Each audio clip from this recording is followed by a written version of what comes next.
Why don't you people just get over it? Why don't you people just get over it? Why don't you people just get over it? I've heard that for most of my life. Over the course of the next few minutes, we'd like to answer that question. Let's go back to when all of this started. Before the year 1492. Before Columbus sailed the ocean blue, there were complex systems of government, trade, agriculture, and spirituality. On both sides of the ocean. On both sides of the ocean. On the side that we refer to as Turtle Island, what is more commonly referred to as North America. It is estimated that we were as many as 20 million indigenous peoples. The Europeans knew nothing about us. And we knew nothing about them. Then Christopher Columbus got lost. And so it began. And in this new beginning, things weren't so bad. We learned from each other and traded goods that we both needed. We taught Europeans how to survive in the New World. We were guides. We shared our foods. Corn, squash, beans, potatoes. We shared our medicines. We shared the land. We signed peace and friendship treaties. That were about, well, peace and friendship. We fought wars together as allies. Some of us fought with the French. Some of us fought with the British. And after the British were victorious on the plans of Abraham, things began to change.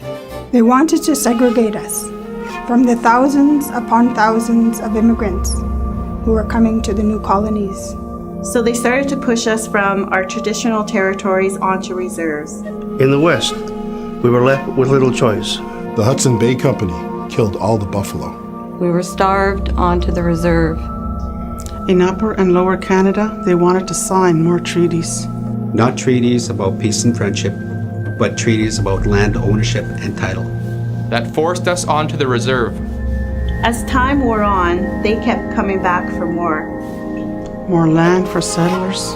More land for mining. More land for forestry. More land for oil.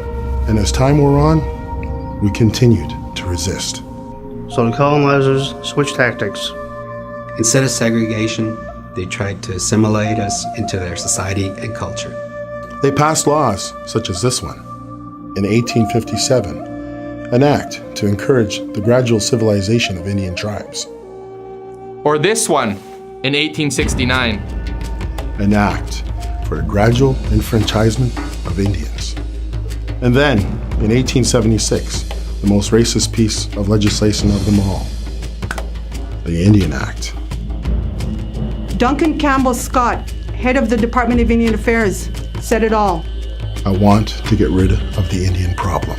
These laws had a tremendous impact on our people. If an Aboriginal woman married a non-Aboriginal man, she lost her identity. If we went to universities, we lost our identities. If we served in the armed forces, we lost our identity. We weren't allowed to perform our ceremonies like the potlatch, which was our way of sharing our things equally. And then they did the unthinkable.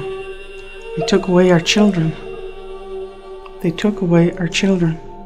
The residential school system was an attempted act of genocide against my people. And still, we resisted. We fought back.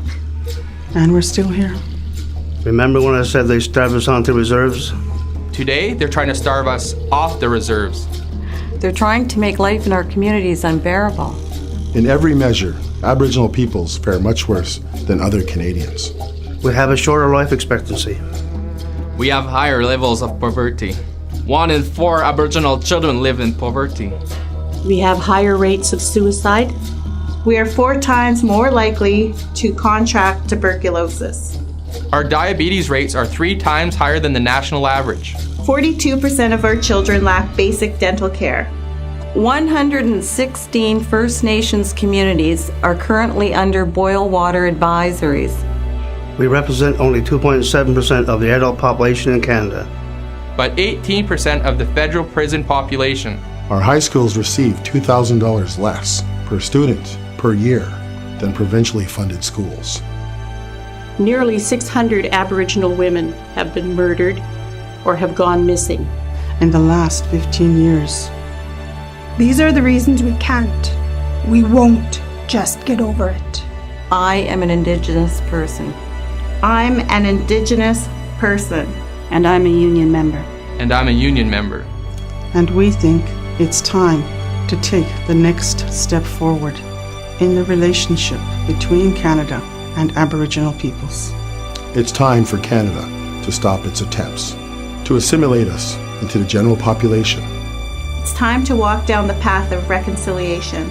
Reconciliation. Reconciliation. Please join us. Join the Justice for Aboriginal Peoples campaign.